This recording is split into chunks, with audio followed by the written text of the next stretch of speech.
Ahmad लाचरीबा JP की थमीसिंग अमदे JP task force की थमीसिंगा इरंदमुसिबु कोंबीबा इमा इपानिबु सेना थागोनजरी अमदे इरंदमुसिदा लेबिरिबा नायक दुखेगी इमासिंग लबिदे सपीरिबा इरेचा खाई की बिथुनमको लाचरी गुसिगी बाइकेगी कोखनाना काई कुनजरी Masing-masing marang karigidamaka iramdamasida aykoi laksaduna miyamda pauge pijaribono haibata aragare Hojii Manipurda lairiba program ase India lengana amadi Manipur lengana lagiba saliba thasigi tang taraga taretagi hauraga Manipurda house listing haibati yungko thiba hauragani hairakpa Masina aykoi khudimanga chap manana leminaraga thingauba machangi Maramde, nuko thiba census tauba loina bi yadaba haiba man laite taila masong Manipur ki 2023 ki meyatang hundagi haurakpana akhaki idhakta yengnaba kaya mana ladaratuna yumai thaduna mi hatuna tuptuna ngasi phawba loibu laidana chathaduna lairi koimase Asih kemudian kasida niya lising kaya mana mayum makai ulon tu na lanjut na tu na kadai kalai hidup bakari tu orang kahini baka mai tahu riba. Aku le uzah pada khanja pada migi sajin saya tu sayang tu na laiba. Lambi ki bikhari orang ni tu na hindu punci pada aku wah na hingle. Asih kemudian batang tu leka pada serap asida India lengana Manipur lengana. Census tu bani lepok wasi koi kudi maki laiba ki bani. Census sahaja polisi makhluk ko na ibig sabihin ay chakudi makhambida suyaw birangani Census sahaja tahu baya tahu polisi makhluk ni masih tahu baya te kaina sabsana thingba yaba oide tahu bado hingi bigi mara makhluk haira gade Manipur ki tahu leka daba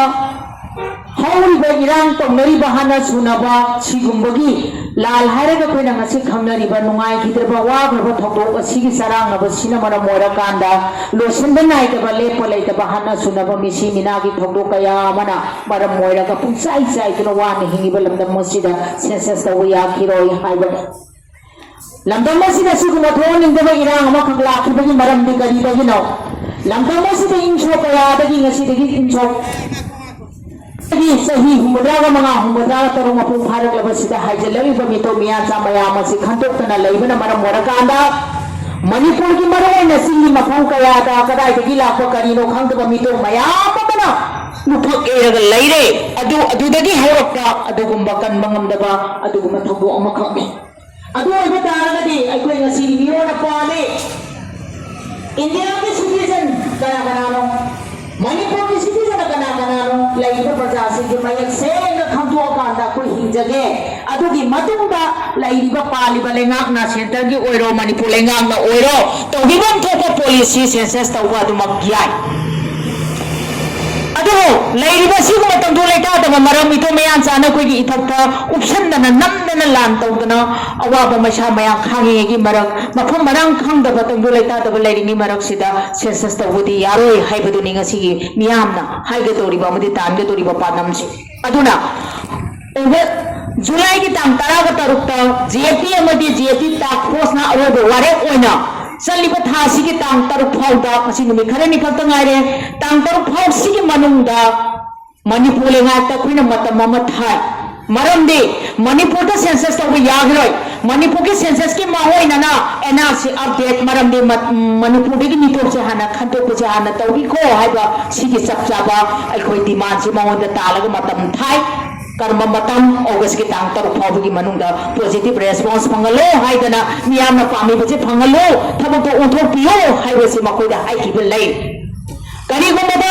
अगस्त की तांग तरुक फाउबसिगी मनुंगदा पालिबा लेंगाक सिना मियामगी अपामबगी ओना तैनाबदा हाइबदी मियामना census अदियेगी मांगोइना ने NRC तव हाइबसी यारक्तबगी अबति तारक्तबगी फिबम लाक्तारगदी इराइचासिंग थांगनबा अगस्त की तांग तरेतगदी मणिपुर मियाम हौना अखै समानबा फिरब लेमिनदुना मरी लेनबा मफमसिंगदा अखै पुन्ना तक्सनमिनदुना मणिपुर कलौनबगी खोंगौसे अखै लेमिनबा ताबनी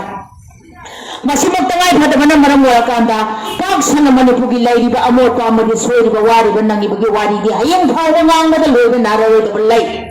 मणिपुर दा मितो मसिंग अतुगी मतिग यामना लेये कोइ रेचासे 1951 दगिना 2000 2011 haji sogli sewa ka sawapan yang kan matul jadi hauna 2011 sogli singa ni ka tara matul phawda manipur ke census tawrawani manipur ke tawgiba census sa phangba bito masin si re sa sin lakh tara matul ga sawapan lising ma sawapan kunthra ga mari sa si chana koi mito laire haiba se census ke record ki matung ina phangki ba laira bani adu oba taragadi 2021 da tawgada corona na maram leraga yethokida census ki matang dudigi yengaga huji phawda thangdare chi sahi taraga manga taraga taruk census amagi piro se yethare ineba aduga amagi muk alakada bota khai phajala ko matam yauna lera ko tanja sida huji ko ori ba phimon siga punna pa taragadi yangthaba sahi du dami to masin lakarama to hembaduna masa alama tam ho ga so mokoi di masin kayam oirangani haiba se isana do hobina se Sebenarnya Manipur kami tu belakang kau berada, atau ke sensus kau nak tahu view, hai nak pergi asal mana mama kau khai lagi. Sebenarnya mana mana kan tahu, ni tu ni bukan lagi mana mana masih belai mana aku apa bagi satu nana sih dia jauh nasi nak pengam bagi tu kau tahu nama kau aku masih ni, oi masih dah kita tapi kada kau mari lagi nama lengak cina, tapi berapa ni nak nasi dia kaya leh. Iram dong sida yellow purong sa ilising kaya ada je leminari ko kang puro ko kuti magsapa na leminara kanda Singuro tamburo ko amato na lemin narakanda chingi tami amati mete pangli silina singo ko khudi mo lon na tasin khomjin narago khudong na yara ro da himin naraga da lamdam sida po lamdam sida sira ga da ko khudi mo tasin nare haira kanda la kadol ba ogos ki tangkara ga tare ta thira kadori ba yu ko phi bi thaw ma che ko punna thengina ba amadi ogos ki tang taro phamo gi manung da pali ba lenga sida ko na thaja ki ba ultimate matam tha gi ba adu da phiza gi ba ko na hangja gi ba wa hang gi pa kumdo satsa ba miyang gi phanana ba miyang na pa mi ba sida positive oina ko na pa ba pa kumdo pirak ta ba tara di phangna ba ogos ki tang tare ta gi manipur miyam homna ai gi kendra gi mi hu sinda mari nei na ba department sinda ko punna ta chani na na imale ba ko minna ko ki pire ba se le minna to ba ya de haidana maman ya no ba si gi lamang dong ma kai phen Bisenpur district ki singumai ma kai phen sida laibiri ba kai phen thambiri ba maman yam la ba iba sing bukan thambiri ba silina sing labi da sapiri ba Mayap sina tabi mapamda laibiri ba khwai kibir puna mana koi amato ina lebi naraga lakata ba ogas kitang tara katari ta house dising ta utori ba se koi amato ina tingina ba amadi pali balenga sina miyang ya pamagi mayoki una ta ina badale pa patara gadi ai koi ogas kitang tari te ki miyang punya mari leina ba singa koi taksimi na ba hai bo famsi amato ina lebi nara se hai bo famsi hajiraga puna mapu mo kana kramjari Sige musiraba damdam sige bisak mereka yang siraba pun yang awal ni tu aku tu batu tadi inaraga babang tu inaraga aku yang pacaran ni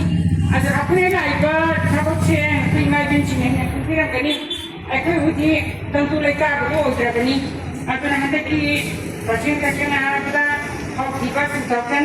uji cibi ni kita orang jadi nasi bau kita leka ni leka santi mana leka saya pengucap ni Atau nak uji aku Manipur ko mena jago mena semakin aku sendiri aku bukan tiba je masih lagi aku na jadi apa semua aku di staff post na hajari sina aku di enas siapa nak tahu bipo aku kan nasagi nikok sina ko tiba hari macam dah jago mena semua Manipur ko mena angkat aku na hari macam dah responsibility rakyat tu milik Aku nanti, aku kaji kau tay Manipur tak bersih mo. Aku di legend berlang umang. Aku yang semua, aku di lagi, aku di lagi pun tiba, bapa aku juga ngereh. Aku nak angkat tiba tiba, masing je aku yang ikut di bahan nanti. Aku yang tu Manipur semai ke, aku tak disebut kerani. Aku nak tentukan segera baik macam aku ini pokok kami riba dan cikim siraba kalau semua mereka bagi sungai ini nak sucina. Uji tium yang kerja cakum cara matunda. Icai sudah tadi bisa sudah terlepas penggawan itu kita bayar apa ni? Semai itu tenane aku je, mereka cuma ya pergi orang lah cara nak Hai dengan masih yang datang ke masih kau beri ada kena siro ada yang kita juga agar kita tadi pergi akan berbukan dia, tapi jangan gani mereka mana kita kita hai berapa hai berapa kami cerita di Ramina dan tentukan siapa ini tentang kanji ima leba kanchi manipur kanchi awalai bagi cai tu dapat jenis kita dapat kanchi itu taragadi maju mayam itu thupia kena aku nak tangkap berkonten juga macam aku ya dia hai kena mana macam berkonten aku kurang deh. Mikuk keragang apa masih dalam topiraga aku wan tandang tang pun leminaraga aku di poster sepa raga foto seselam tang kami nasi aduga landam sibuk kan bada hanjil lanjan thonggang kaya long tun la abai masing aku yedo gumba thongna dong si sulak seri benasa singga pangan thongna happy duna asigum labai ram nang kan bo hona jarliba nasana na singga pangan thongna happy bugaloina na asigum laba foto sesela se miku amatang kami na no bagi isa gi photo le pam lang bagi mikuk keragang lengkap tidak nana bagi damak long nana wafang masih hamjari.